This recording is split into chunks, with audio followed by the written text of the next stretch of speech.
final passage today of the transgender medication ban. What is your reaction to getting final passage on that? Well, it's been a lot of hard work, 3 consecutive years of introducing that bill, and we're glad that the bill received final passage and is headed to Govenor Ivey's desk. And it's about protecting these minors, and it's not about adults, but it's about those minors and about their minds are not fully developed to make these decisions on these medications and surgeries, and that's what the bill is about, to protect minors. Do you believe these minors are making these decisions on their own?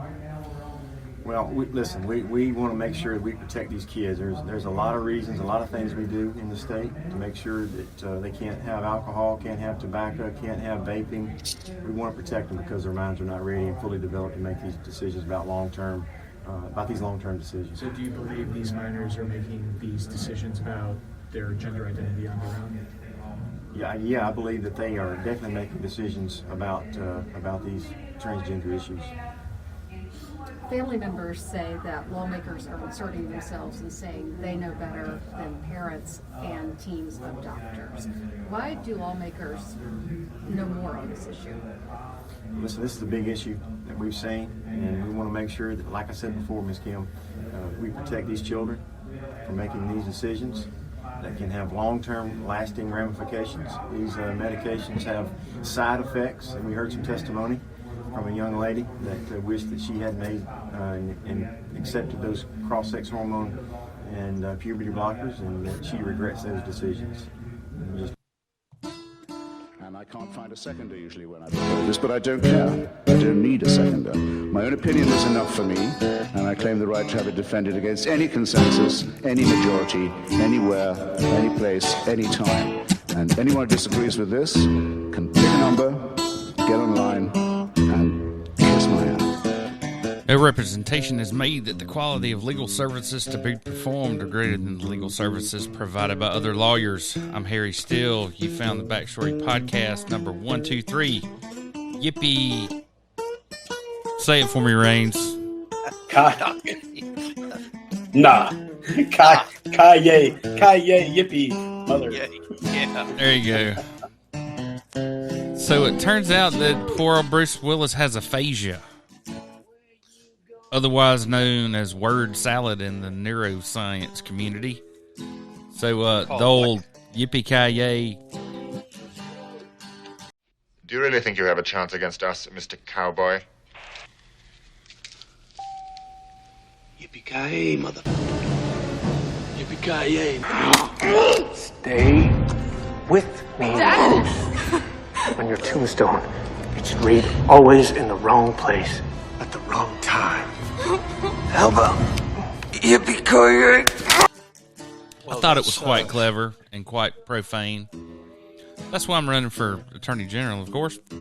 So, we have Mr. Paul Ripp joining us from Fairhope. How are things down there? Very good. Still pushing deal with the devil petition and the Rip report. I've taken about a month sabbatical from writing because I've just gotten so thoroughly disgusted with everything. But I'm trying to regenerate my interest again to beat my head against the corruption wall. And Mr. Russian, how are things in Houston? Beautiful weekend. Enjoyed yesterday at my lake. Had a good time for the most part. It's a little windy, though. Boy, it's blowing. And I'm just happy to have my new internet up and running, which will improve the quality of my sound and the quality of my video, but not necessarily the quality of my content. So, Raines, did you know that the Muscogee Nation returned to Alabama this week?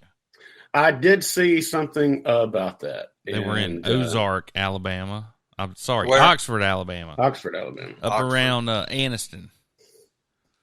And they've reconstructed a mound with like excavators, I guess, for ceremonial purposes. I don't know. Yes, ceremonial purposes. It's a symbolic mound, and it's ceremonial, and they get to do what they want with the land that they have.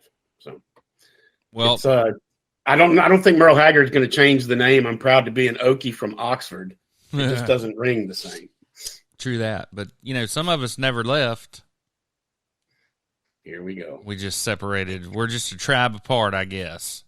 Nobody cares about us. How about these 3 young ladies from Oklahoma? Did you hear about this, Raines? This elaborate plot that included secret campsites. Good luck, kids. Is that some kind of gree thing? I didn't know there was gree in Oklahoma. I'm going to leave that one to the chief, man. I'm going to let him take it. So anyway, they were going to kill this couple outside of this Walker County convenience store. Anyway. For what reason? They're psychopaths, I'm sure, for money or who knows.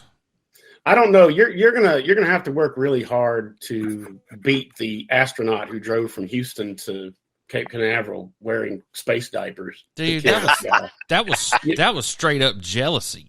I think that set the benchmark for range. For crazy. You know, 20. You've dated 20 of them just that bad. Don't lie. You're right. Don't lie. So, Govenor Ivey signs "Don't Say Gay" anti-LGBT bathroom bill into law. In addition, thank God, boy, I know everybody was worried about that.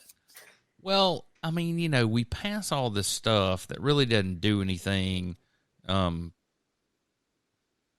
during election years, right? Right.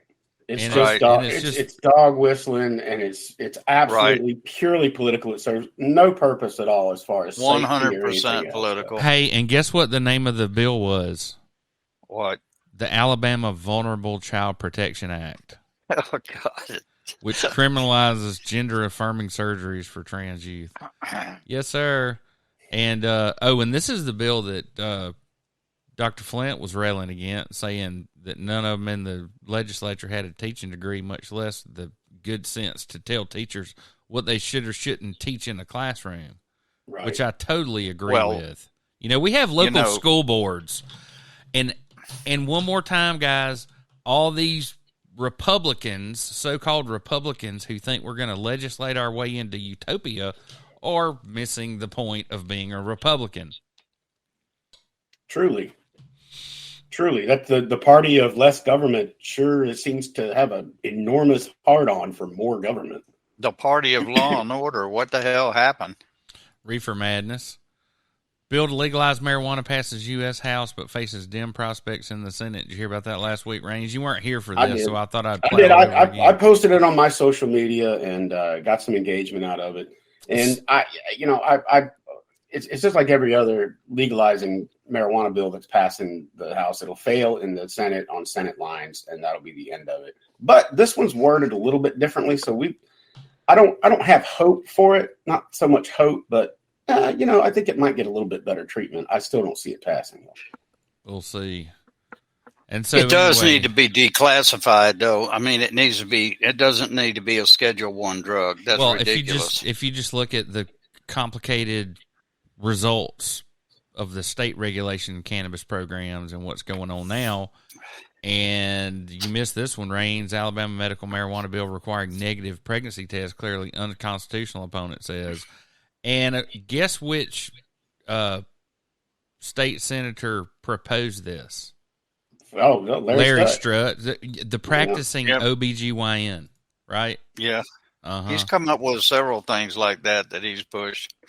And so Tim James says the state's pushing drug cartels with medical marijuana legalization. If there's ever been anybody that needed a joint, it's Tim James. Yeah, right. The bridge guy. We should elect him. The money he made off the damn bridge and everything.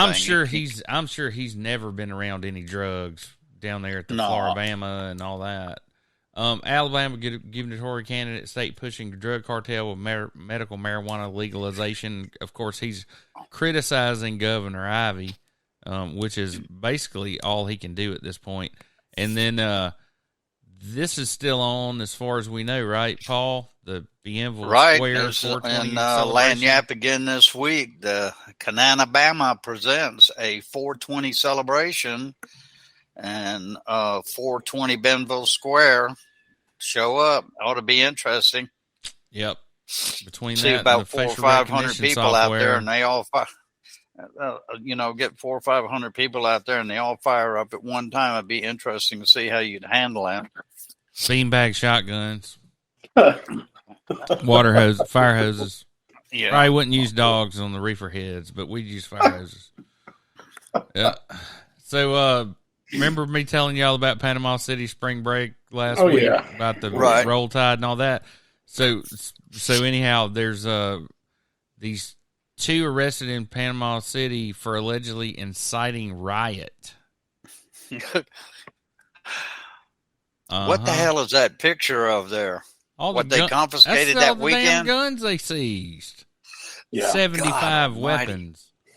My God, man. I saw I'll a tell great. you what, when I went to spring break, you didn't carry nothing. No guns, no knives, no nothing. If you wanted to fight, you got out there and beat somebody up with your fists. Right. Everybody's a P word with a gun in their hand is what they are. Yeah, I went to one spring break event when I was in college. I went to Panama City because my best friend has family that live in Lynn Haven, which is like right up north of the Strip. Oh yeah. And so we had a place to stay, and we went out one night and sat in traffic and drank beer in the back of a truck. And the next day we all went home because it was like, this sucks. This is terrible. I don't want to sit and I was a 21-year-old college kid at the time. And even I was like, let's go back to Starkville, man. This sucks here.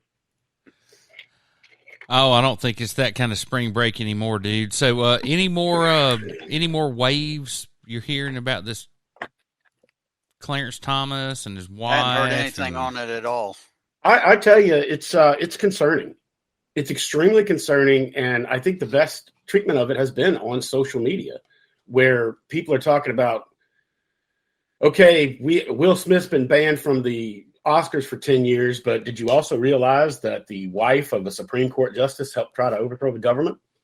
It's one of those things where people are starting to see that this kind of stuff just can't go unchecked. Okay, well let me describe something to you, and here's where we diverge. Okay, she can absolutely sit in her little room there and talk to her friends and do anything and have all kinds of opinions that she may have personally, absolutely, about what she thinks personally about the election. Okay, and there's no prohibition to that. Does it smell funny? I think it smells funny. Is it going to rise to the level of a criminal investigation? I don't think so. I agree. I actually agree with you on that. It's one thing, my mother is a secessionist, right? She fully supports the January 6th stuff and all of that shit, but that doesn't necessarily mean that it translates to me in any way. Right, but you understand, I totally disagree with your mother. I don't want to go stone her. I want to go stand there so nobody else throws anything at her so she can profess all of this stuff I don't believe in. I agree. Yeah, I'll defend your right to protest. But Thomas still, I think one of the issues is just like the Facebook post is that Thomas should have recused himself from hearing any of the Trump election related lawsuits.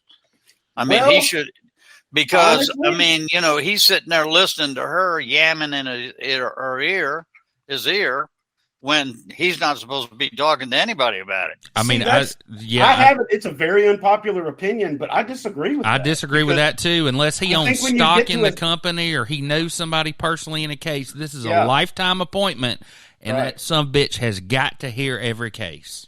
Right. It's the only way it works. I think when you get to a certain level professionally, you're able to do your job without paying attention to what your spouse is squawking about in your ear. Absolutely. And so I have a deep respect, especially after 80 years of marriage or however long they've been married. My wife tells me some interesting stuff from time to time, and I'm like, yeah, okay, I'm not gonna use that when I work. But you're not on the Supreme Court either. Well, you're right, but what I'm speaking to is I think that's a higher standard. I see what you're saying. I think that if you're on the Supreme Court, hell, if you're a decent circuit judge, you can zone out what anybody personally feeds into your ear and do your job. Mr. Gates is recognized for 5 minutes. Secretary Austin, why should American taxpayers fund lectures at the National Defense University that promote socialism as a strategy to combat China? It's the National Defense University is an academic institution, and I don't know of any such lecture. But well, that's surprising because it was widely reported. The National Defense University had Thomas Piketty come, and this was the title of his lecture, Responding to China, the Case for Global Justice and Democratic Socialism. So now that you know that they did this, would you agree that embracing socialism is not an effective strategy to combat China? Well, I certainly don't agree with embracing socialism. I think so that means. I'm sorry. We're not going to do this. We're not going to let the guy say 4 words and still talk and then cut him off. Well, We're just not. I control the time, Mr. Chairman. Yeah, but you also have to be fair to the witnesses. No, but I got the answer I wanted. I have a follow-up. My follow-up question is if we don't embrace it, then I guess why did the National Defense University put out a statement? Again, this is funded by U.S. taxpayers, saying in this talk, Mr. Piketty will argue that the right answer lies in ending Western arrogance and promoting a new emancipatory and egalitarian horizon on a global scale, a new form of democratic and participatory, ecological, and post-colonial socialism. So why would we invite people we don't agree with to evangelize views and values that we don't share at the National Defense University when we should be learning strategy about how to combat our enemies and make assessments that are accurate? And we do learn a lot about strategy and about the military and about joint force development, and so that is our focus in these institutions. I don't know what the context of this particular. Or content of this particular speech was. Mr. Secretary, I've shared with you the context. The context wasn't better understand socialism so we can defeat it. The context wasn't learn about it so that we can offer countermeasures. The concept was that it's time for socialism. And the reason I know that's the context is because the lecture was pulled from a book written by Thomas Piketty entitled Time for Socialism. And I just can't help but notice. And so your question was whether or not I control the time. Your question you guys have was been whether or not blowing we a lot of embrace calls socialism. lately on The matters answer of is no. strategy, Mr. Secretary. You guys told us that Russia couldn't lose. You told us that the Taliban couldn't immediately win. And so I guess I'm wondering, what in the $773 billion that you're requesting today is going to help you make assessments that are accurate in the face of so many blown calls? Fair. You've seen what's in our budget. You've seen how the budget matches the strategy, and so I'll let that speak for itself. Well, I mean, I've also seen that we're investment in behind, Mr. combat Secretary. capabilities. We're behind in hypersonics. We failed to deter Russia. Last year, So China what do you mean we're behind in hypersonics? How do you? Okay, who's ahead in hypersonics? How do you make that assessment? I don't know. Is I it make a that 1-for-1? assessment because Is it a China is 1-for-1 fielding exchange or hypersonic development weapon of systems, hypersonics? and we are still developing them. I Are make you that talking about assessment because development of Russia actually capability used or one. development of- By the way, your own people brief us that we are behind and that China is winning. Are you aware of the briefings we get on hypersonics? I am certainly aware of briefings that we provide to Congress. But it's not just the hypersonic. It's all over the world. It's in Taiwan, where China's last year flew more sorties than ever before. It's North Korea, on pace to shatter prior records, the number of missiles that they are testing. And so while everyone else in the world seems to be developing capabilities and being more strategic, we got time to embrace critical race theory at West Point, to embrace socialism at the National Defense University, to do mandatory pronoun training.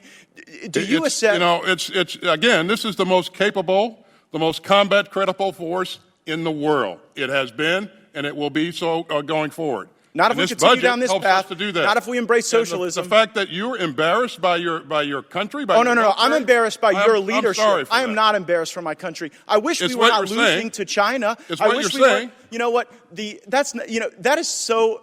That is so disgraceful that you would sit here and conflate your failures with the failures of the uniformed service members. You guys said that Russia would overrun Ukraine in 36 days. You said that the Taliban would be kept at bay for months. You totally blew those calls. And maybe we would be better at them if the National Defense University actually worked a little more on strategy and a little less on wokeism. Has it occurred to you that Russia has not overrun Ukraine because of what we've done and our allies have done? But that was Have baked you ever into your even flawed thought about assessment. That was baked into your flawed assessment. And so I saw that the Obama administration fact that we tried helped to the destroy Ukrainians our was a military flawed by assessment? starving it of resources, and it seems the Biden administration is trying to destroy our military by force-feeding it wokeism. I yield back.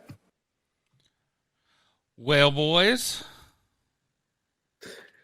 The purpose of the National War College and everything else that we do is to promote academic study of warfare and strategy, to spend that much time and waste the time of the Secretary of Defense on arguing that one lecture defeats an entire budget and promotes socialism is not, that is a viable tangent of the domino theory that allows for, there are social democratic countries in the world that are extremely successful. All of the Nordic countries are social democracies. And Gates grandstanding. Yeah, it's him grandstanding. It's a little embarrassing. And very embarrassing. It's a fine example of somebody using political dog whistling points when they're talking about defense, and someone who clearly knows nothing about defense.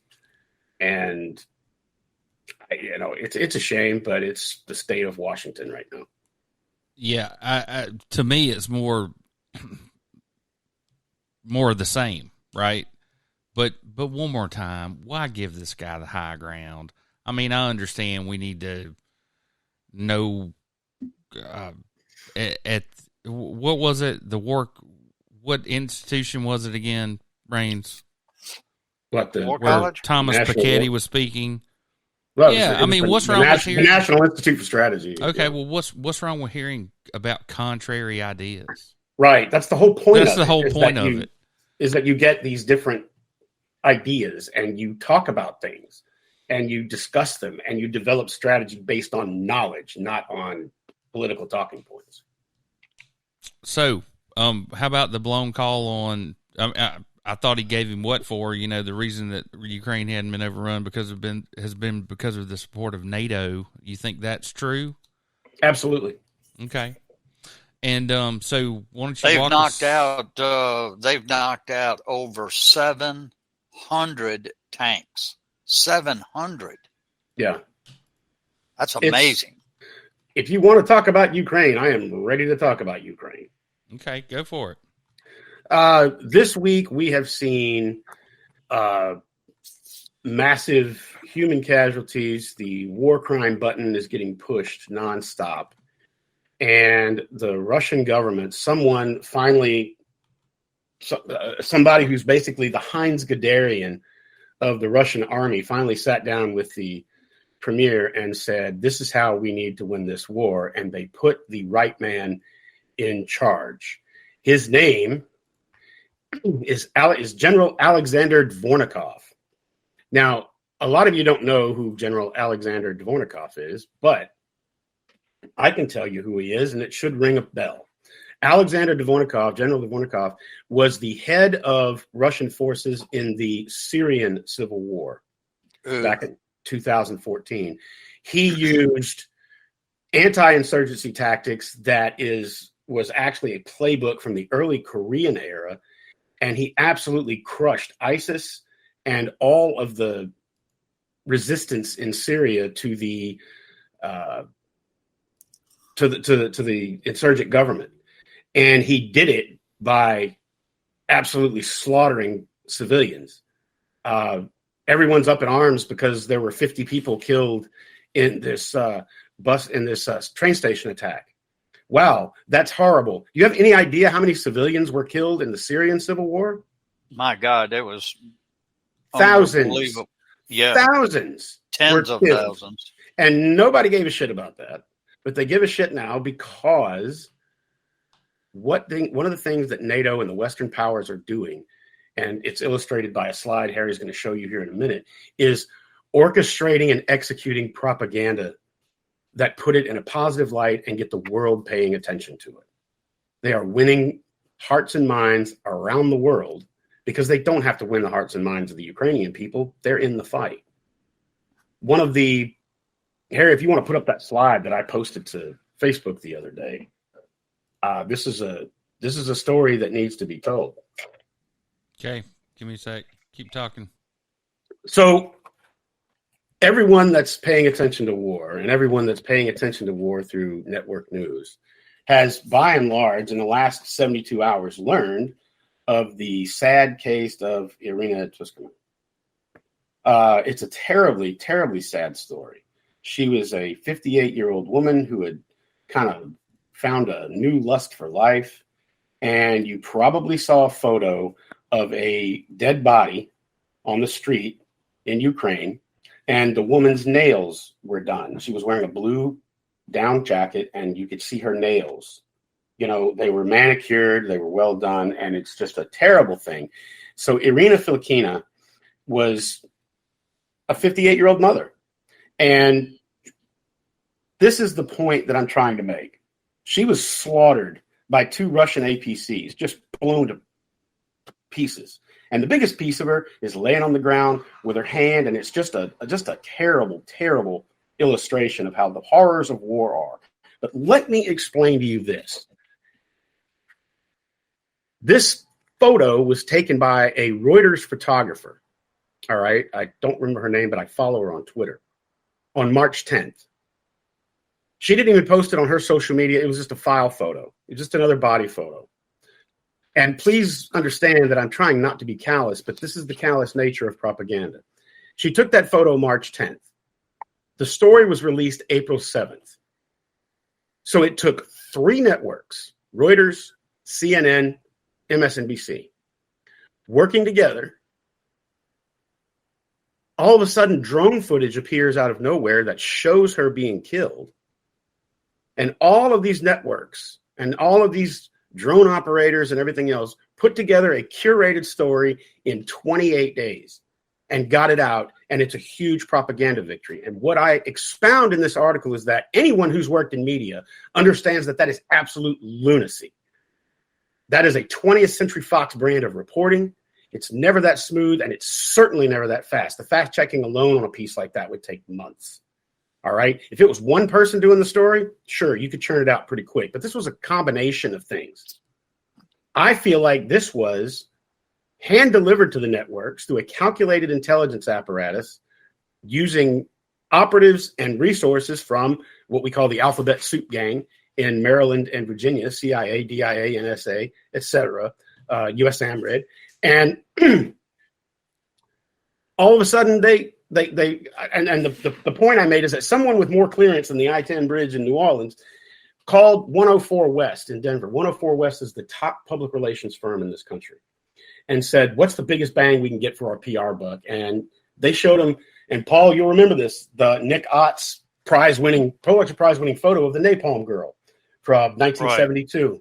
They said, this is the job. You put that out there, and that's the biggest bang for your PR buck. And all of a sudden, 30 days later, the sad tale of Irina Filipkina hits the news waves. People that think we're not aiding the Ukrainians, that all we're doing is shipping them javelins that for some weird reason I never see being used in any of the footage. This is the kind of stuff NATO's doing. DGSE, which is the French intelligence service, was active in this reporting. And that's been confirmed to me by sources in Washington. So this was an intelligence operation. This was an intelligence piece of propaganda that, while sad and awful, it doesn't take away from it at all how terrible this story is. But it got out there quick, and everybody around the world is grieving the loss of Irina Filipkina, and it is hurting Russian morale by proxy. These are the kind of operations that the United States and France and Great Britain and Germany are helping the war effort with.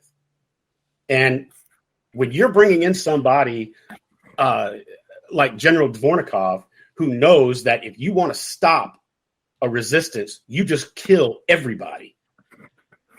They know this is the most effective way to do it without actually putting the 3rd Infantry Division on the ground there.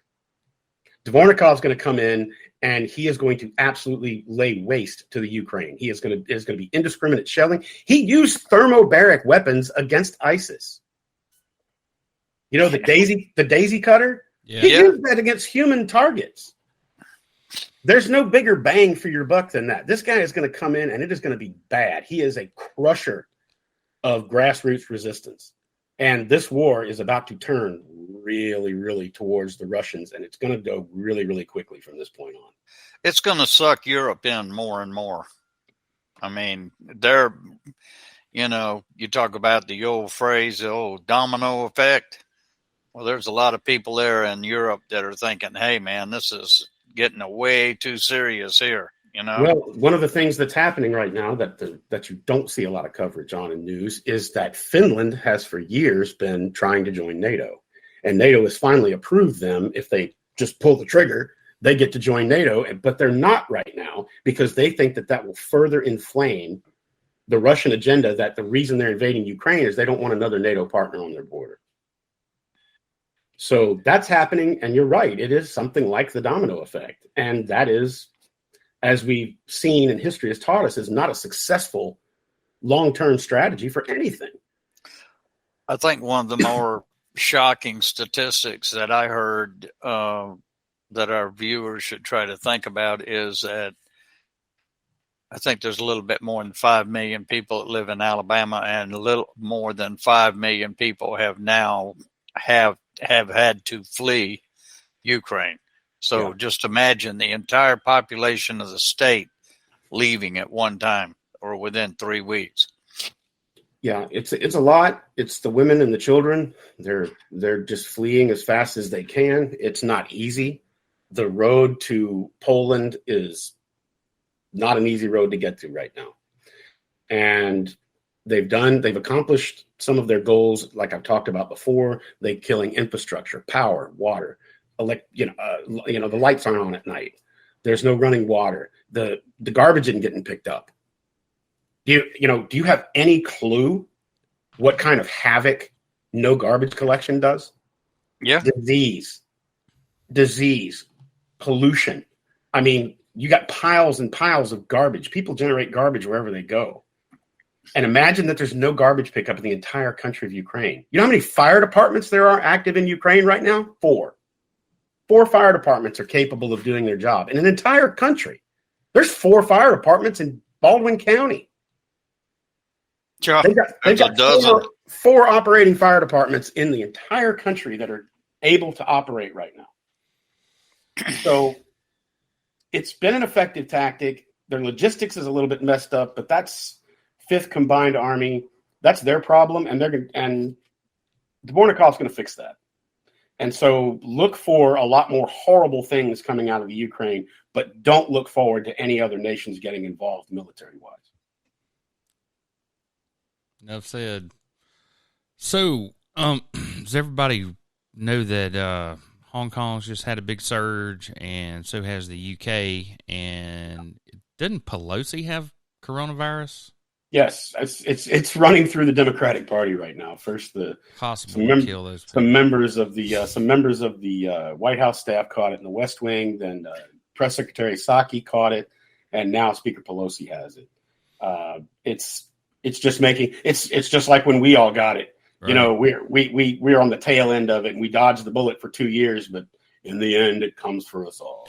So 80.3 million infected in the U.S. with 985,482 deaths. Damn. I remember when we were talking about it at 60,000. So, Paul, did you write a report this week? I did not.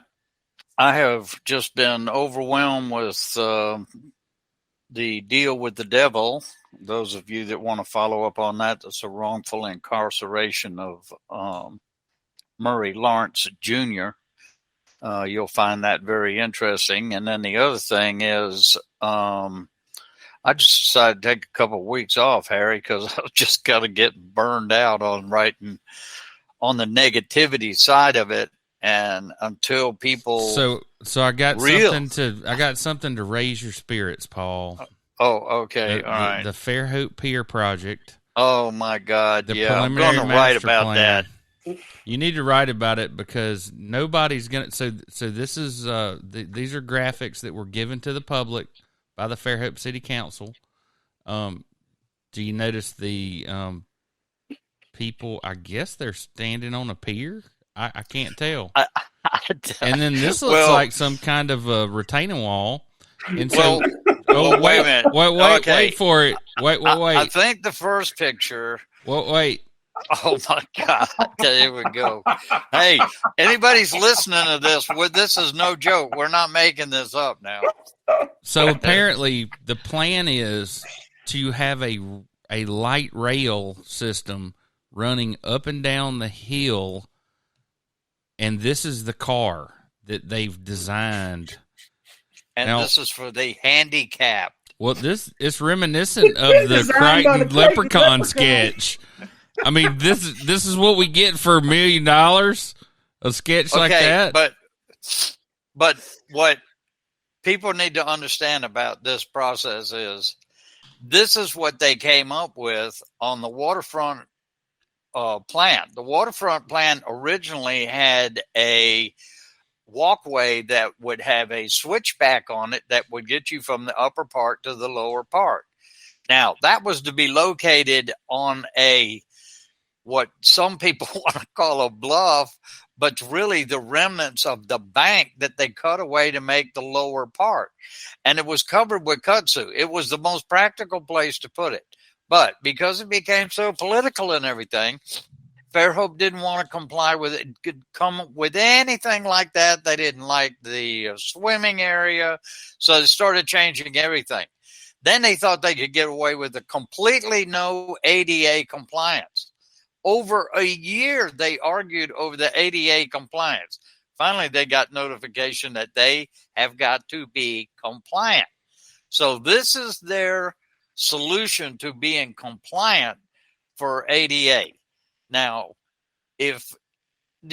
like you said earlier, Rain, you're talking about 2 people are going to operate it. It's not going to be operational all the time. It's open, so that means you can't use it during certain weather. It's going to be down, maintenance cost. Hey, think about the villains that are going to tie damsels to the train tracks. Oh my gosh, it's gonna be the McDonald's ice cream machine of the Fairhope Pier. The council selected an open car design for the stair lift, king stone for the seawall, and decided to go with the no arch design for the pier's entrance. The lift is to be located adjacent to the southernmost staircase. Well, so that'll be all the way down at the tail end of the park. Well, be very convenient for the handicapped to wheel themselves down here and down there. Well, Mr. Burrell, is a rocket scientist, and it looked like he designed that car to me. It looks like somebody asked, a bum outside the Rouses and was like, hey, you got any ideas on how to get handicapped people down to the beach? And he's pushing a grocery cart, and he's like, all right, hear me out. He goes, yo, what we're going to do is. Look at that, man. That is, here's what I'm thinking. Oh, this is really, I can't wait to hear all the back comments on this. Okay, so let's do some laying out. Ranger on has to do with Alabama slashing taxes for fishermen in the seafood industry. Will bring historic and much needed tax cuts and exemptions to the Gulf Coast fishing business. This is a good thing. This is a good thing. It's Alabama is the last state on the Gulf of Mexico that does not have this legislation in place, and now they do. What it basically allows is that fishermen are able to claim the same kind of tax exemptions that farmers are, because the overwhelming majority of what they're doing is it's aquaculture. When you look at it as an industry, it's a regulated industry. You can only catch so much. There's quotas, et cetera, just like there is in the land-based agriculture. And this just extends to them the same exemptions from ad valorem tax and things like that U.S. farmers get. And with the recent uptick in off-bottom oyster agriculture has led it to people like my cousin in Mississippi was one of the first people to go through the experiment with off-bottom, where that's basically where they're laying oyster reefs that float. Yeah, right? Vertical. They're vertical oyster reefs. They used them in Asia for many years, for decades. But these are just floating traps that allow oysters to grow, and there's no necessary, you're putting in your own reef, and you get 40 acres and a mule, as it were. And under that regulation, the way that they regulated this new oyster farming industry is regulated the same way they do corn farming.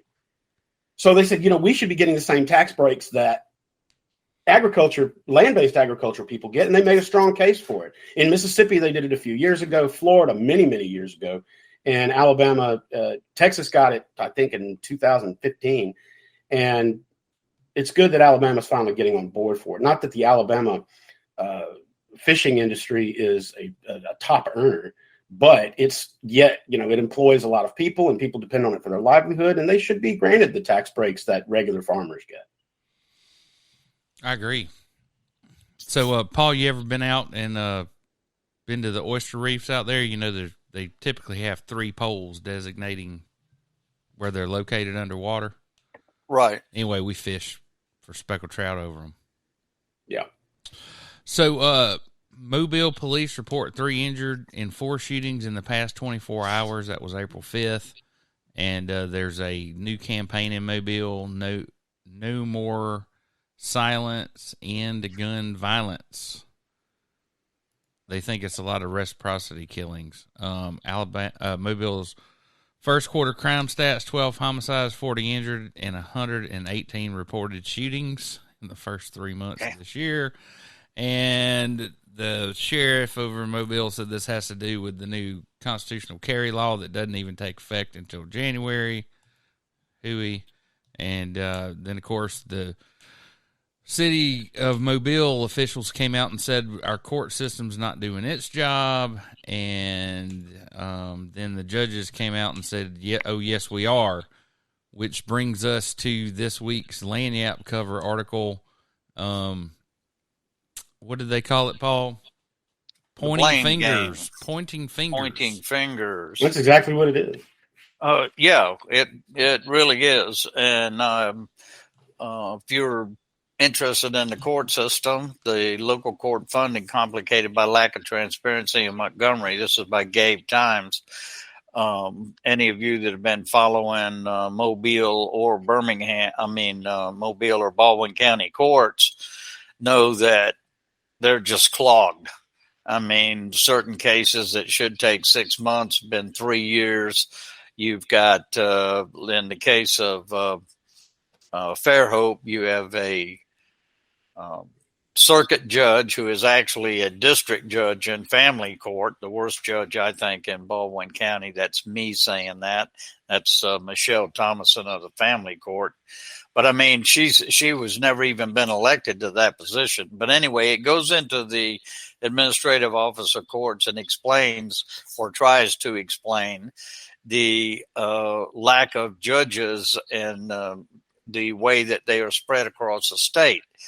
The one thing let's look at Baldwin County in a brief statement. The presiding circuit court judge, Clark Stankowski of Baldwin County, said, we desperately need additional judges, but the only avenue I know to ask is our legislative delegation.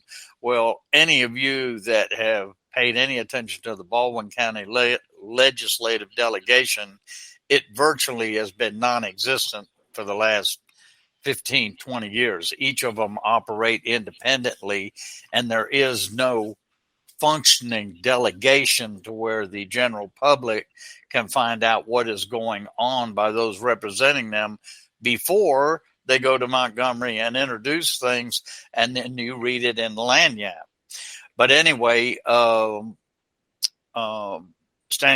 goes on to say that although we are equal branches of government, we must ask them for financial aid. Baldwin County ranks third in the need for circuit court judges and first in the need for district court judges, according to the Allocation Commission's January report. There's no way to read the whole article to you, but if you want to find about the Legislative Oversight Committee and the funding and how the funding is not maintaining these judgeships, as well as not allowing for the rapid growth. Obviously, the more growth you got, the more court cases you got, and it has clogged the courts. Now, one thing that's absent in all of these court cases is that in Baldwin County, there virtually is it is non-existent, any white-collar crime or political corruption. Virtually no one in fact, I think, Harry, correct me if I'm wrong, I think the last person being convicted of anything was former mayor of Orange Beach, Russo, wasn't it Russo? Steve Russo, 2006. Yeah, Steve Russo. How long ago was that? 2006, yeah. But I'm not doing the article any justice. You've got to read the article in Lanyap, which you can pick up online or free at a lot of stands. The related to that, in a way, is another article, and this by Dale Leash in Lanyap, and that's first-time candidate Keith Blackwood, who's running for district attorney on a GOP ticket. Now, this is Mobile County, but this is the first time I've heard of a DA or anyone around a DA's status that's been pushing this. And he goes on to say that prosecuting white-collar crime is absolutely vital to the community. If it's not prosecuted, then you have rampant corruption. Businesses suffer. And when you have businesses that suffer, people suffer. So, yes, it is absolutely important to prosecute those crimes. I couldn't agree any more. And I think that the general public is really in the dark for the amount of millions and millions and millions of dollars in good old boy deals and different things that, like real estate. Who's selling it? City council people that are getting bids that they're not supposed to get. And Fairhope, the development in Fairhope is totally, in fact, they have a moratorium right now. But the largest contributor to development in Fairhope is the municipal judge. So that should make you reflect on, how many positions can you have? Let's not get into that. I'll start off on the county commission then. Hey, let me circle back to pointing fingers for a second, because you missed half the point of the article. Well, that's what I was going to ask you to comment on it. Okay. So, this is so you remember State Senator Greg Albritton, right? Correct. Okay. He's a lawyer, right? Right. Okay. So he says, according to the Constitution, we elected Chief Justice for a reason, to set up a hierarchy. Oh, I'm sorry. This is Weller told Lanyap during a conversation in January. For that reason, the Chief Justice can pick the director of the courts, and that person kind of governs the trial courts. Parker, who was elected Chief Justice in 2012, appointed Rich Hobson as director of AOC in 2019. Lanyap reached out to both offices in recent years for more information about AOC's lucrative e-filing contract with a Mobile-based company partially owned by former Lieutenant Governor Steve Windom, but was repeatedly denied the information.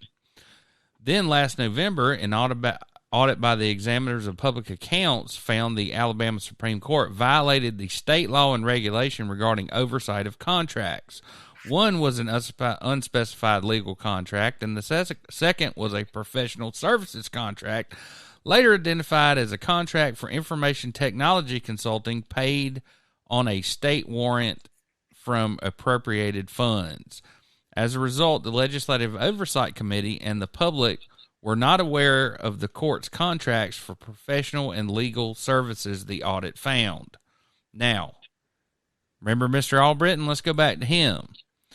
Yet Albritton, as a member of the Legislative Oversight Committee, said he was unaware of the Thomson Reuters contract on the Examiner's Office recent report, noting the Supreme Court withheld other contracts from public scrutiny.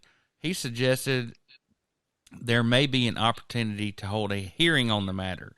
As far as the executive and the judiciary, I think it is our duty as the legislature to have as much oversight as legally feasible, he said. I'm aware the judicial system does not agree with that opinion, and now you have one of those classic examples of the branches of governments at odds.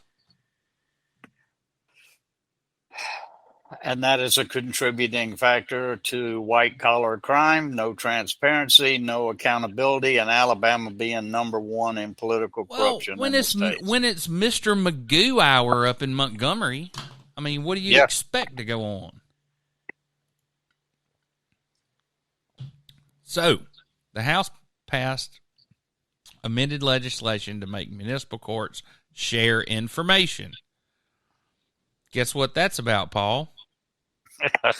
According to the fiscal notes prepared by the House Judiciary Committee Chairman Jim Hill, Senate Bill 203 is amended and reported by the Committee on the Judiciary would increase the obligations of the Administrative Office of Court by an estimated maximum of $2.7 million in fiscal year 2023 and $1.7 in 2024 and each year thereafter. 2. Number 1, collect and report certain municipal court and municipal data. And number 2, provide each municipal court access to a court docketing and case management system no later than January 1st, 2025.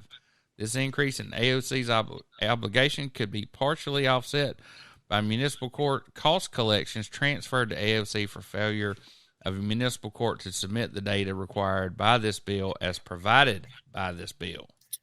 Now, by January 1st, 2025, all municipal courts shall use one of the following: the State Judicial Information System approved by the Unified Judicial System by the Administrative Office of Courts. Number 2, a court information system in which the court software provider is properly integrated with the State Judicial Information System for reporting purposes. Does everybody know what that means? Oh, yeah, that essentially very convenient for Mr. Windom. Of course, this is going to be a huge number of new users, right? Absolutely. Attorney General candidate and practicing Baldwin County Attorney Moi told 1819 News that a software reporting system that is compatible with but separate from Alicourt does not exist. Still claims that the bill would be beneficial to political insiders who own the company that manages the Alicourt system. According to a 2020 story from Lanyap, the Administrative Office of Courts has a contract with Online Information Services. Willis is co-owned by Neil Busham, Stephen Alinsky, and former Alabama Lieutenant Governor Steve Windom. Do you know who Steve Windom's wife is? Yep. She's the presiding judge of the Court of Criminal Appeals. Talk about having your back covered. Okay. So, just so you know, everything's not Mo Brooks' fault. even though he did a nutcracker off the high dive and everybody saw it. Ranger, you're aware that President Trump has pulled his support for MAGA Mo. Yep. And he's got all these signs that say MAGA Mo. That's all they say. They're all the way across the state. So, Durant campaign fires back at Brooks campaign, disgraceful domestic terrorist charge. So, apparently, Mike Durant gave a speech a couple years ago, and he says, you know what we need to do is use these military tactics and go into these urban centers and take all the guns away from these folks. So, since that speech came out, he's lost quite a bit of quite a few followers, including Jeff Poore. Did you see Jeff's article about it? I did. I think it's hilarious that somebody like Mike Durant in any way advocates going into a heavily armed area and trying to take things away from people. It's one of those fool me the first time, shame on you. Fool me the second time, shame on me. The man was part of a military operation to do exactly that and got captured and was held as a POW for 6 weeks. Black Hawk Down. So have y'all seen Governor Ivey's ads? They're just delicious. And embarrassing. Say nothing about any of her policies Alabama or problems. Anything else. Yeah, so now President Trump is coming to Alabama. Former President Trump is coming to Alabama in June. Yep. Well, it's between the primaries, right? I mean, if someone will survive the May 24th primary, and then there'll be a runoff. Yes. So he's coming in that gap time right there, between the primary and the general election, so that both campaigns will be inclined to bribe him for their endorsement. Exactly. Both Durant and Katie Britt, who both have tons of money, so it'll be interesting to see who he ends up supporting. But anyway, Kay Ivey has doubled down and now claims that the U.S. election was stolen from former President Trump. It's just these people will do anything to win this election. Anything at all to stay in office, man. Anything. And you know the thing is, she's the governor of the state of Alabama, where our Republican lieutenant governor says it was tight as a drum, tight as a frog's ass. Whatever. This is as squeaky of an election as we've ever had. And if it wasn't, he'd have been the first person to say so. Agreed? Right. Well, sure. When you got a crackerjack like Jim Ziegler in charge of the election, why wouldn't it be? He's not in charge of the election yet. So Greene County emerges as a flashpoint in Alabama gambling legislation. So you can learn a lot from a cadaver, okay? And when you go back and you look at one of these dead bills and you see who all handled it, I guess is the best way to say it. So these Greene County guys put a lot of resources into making sure that they were protected when if the new legislation came down. You catch my drift, guys? Right. And we might take a little field trip to Greene County and go to some of these gambling establishments that are not supposed to exist under Alabama law. Not in any official capacity, just to enjoy. But do exist. Right. And this guy. Oh boy, here we go. So do y'all know that Mr. Marshall was here this past week, and he came down and had a Rodney King moment. I'm sorry, had a what? He said why he went to the city council in Mobile and the judges and said, why can't we all get along? Literally. Yeah. Didn't have any suggestions for any way to fix anything. Just wanted to come down and let them all know he was thinking about them. Steve Marshall has done nothing. Well, and so, which brings us to when people do nothing, people have to take issues into their own hands and go file civil lawsuits that take years and years and years. Like the Belton Property Owners Association awarded $1 million. So it's $1 million civil fraud that no one's ever taken any of the information in front of a grand jury before, right? And these are the exact article after article after article written about this, and no district attorney, sheriff's department, nobody looked into the any of this criminally. So I told you guys about my call to George Martin a few years ago, the head of the White Collar Crimes Division at the Southern District over here in Mobile, and anyway, he's no longer there. There's a new nice young lady, and I had a conversation with her about these cases that keep coming up and the same people involved, just like the straw man, a $10 million land fraud case, and nobody seems to be interested in it except Gabe Tynes. Thank God for that. At least we got the right man on the job. No kidding. And at least there's a paper trail too. Well, there's a paper trail. There's better than that.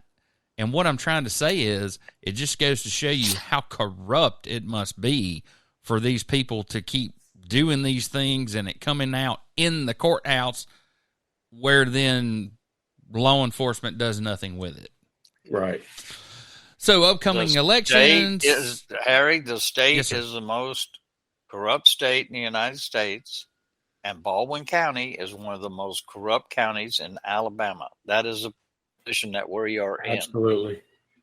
Well, there'll be plenty of time. And let's think about the three people in Baldwin County who are running unopposed. Do you think unopposed? Totally. Yeah, but I mean, think about it. Think about how astronomically insane that is, given the things that we've been telling people about.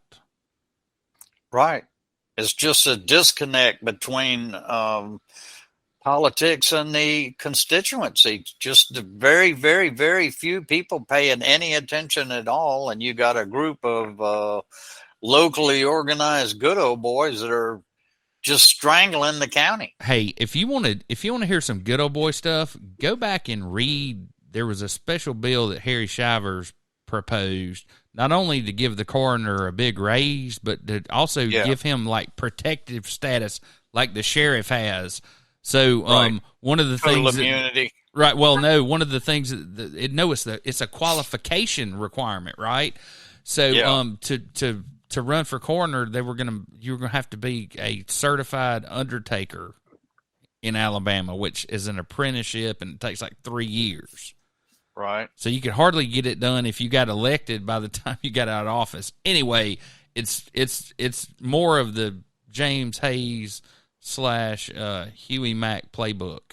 And like I said, look at who's running unopposed. It's totally unbelievable to me that anybody would be running unopposed in Baldwin County with the state of affairs. And so, Paul, I wanted to let you talk a little bit about your project, dealwiththedevil.com. Dealwiththedevil.com, and also there's a Deal with the Devil blog on Facebook. This is the case of Murray Lawrence Jr. We've got a petition out there that has already got, I think, 299 signatures already on it. And we are trying to bring this case forward to the attention of the courts. We have attorneys right now working on a writ of habeas corpus that should be able for us to review here within about a week, as I understand it. And I'll be sure you get a copy immediately. And but you should go to the .com site, deal-with-the-devil.com, and you can read all about some other cases that have been in Baldwin County and the problems that we have here. We have virtually no accountability whatsoever. And, well, you know, Harry, you and I talked about that rape case of that guy that was arrested for rape all over the newspaper and everything else, kept an ankle bracelet on him, reigns for 3 years. Yeah. Then when he got to court, the police acknowledged that after 3 months, they had gotten a tracking device off the woman's car that was accusing him of rape and showed that she was all lying and the guy was found innocent. You know, that, which was very, very poor investigation. And here they had the evidence there. And under Brady, they would have to turn that over, right? Pre-trial. Yes. Right. And the two things, which is something they should have turned over years ago.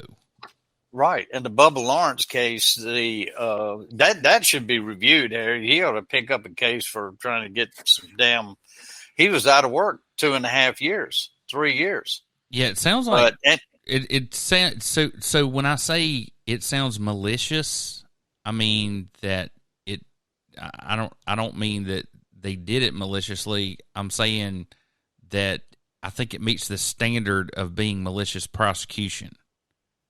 I do too. Yeah. I do too. And in the case of Bubba Lawrence, there was a gun that was introduced as evidence that had no connection to the crime, which is the most bizarre thing I'd ever heard of in my life. I mean, how can you bring something into evidence that is not evidence of the crime you are speaking of? You know, and additionally, there was no timeline done until the transcript was available to us, and now we've done a timeline. Yeah, we did a timeline 17 years later. Somebody finally decided a timeline might be important. To do a timeline, and it's all right there. The testimony itself shows that he had over 5 alibi witnesses. So this is something that we're working on quite a bit, and it has taken quite a bit of time, but I'm encouraged that we will get somewhere with it. I really do believe we will. Well, all I know is when the stench and the smoke gets so bad that somebody has to come in and do something about it, thank God for the FBI. Talking about the Pritchard Water Board. Well, now the Pritchard Water Board, the district attorney over there is saying that they were on this well ahead of Lanyap's articles. They just hadn't made any comment that they were on it. That's their mistake. And they should have. If they knew about this, they shouldn't have waited until Lanyap published it. Certainly, Paul, let me ask you a question. Yeah, that's what else is she going to say, Paul? Right. There's no cover there. Yeah. None. That's like me saying, "Oh, guys, okay, I've known about this Ukraine invasion for 6 months. I just kept my mouth shut about it because I wanted to be correct." Well, no, that's what I'm saying. If she said that she knew about it all that time, then she should have made it public. Yeah, to cover her ass. Yeah, I understand that, but it's all CYA at this point. Absolutely, totally agree with you, dude. So, Mr. Rip, you got anything else for us today? No, not really. It's the same old, and I just don't believe I can top that Fairhope trolley car thing. That is the story of the week, man. That is just amazing. I can't wait to see where that goes. I mean, and whose idea that was. Somebody's got to take credit for that. And additionally, in Fairhope, we talked about this, the triangle property that they had to buy from the Dias family because the city lost a lawsuit, which they got about $12 million in that piece of property. They have wanted to build, oh my God, first it was going to be an archery range, then it was going to be a bicycle course, then it was going to be a walking path. So now they've obtained some GOMESA funds, and they have got $1 million, and they're going to do a trail on that property. And it's really a crying shame because it'll be a waste of money. It's not what the property is suited for. And the city and the politicians involved feel like they have got to do something to justify having it so-called as a park. It's just they are messing this one up just like they are the waterfront park, exactly the same damn way. So I don't know. I don't know what to say, but other than person with the trolley car design needs an Academy Award. The lawyer is probably some lawyer that Harry that's come up with this idea, and he's going to come up with an insurance policy for the city or something. I don't know. It's just crazy. It's crazy. I can think of all kinds of insurance fraud schemes to protect against when if the city. I like that it's an open car. That just adds a little bit more to the.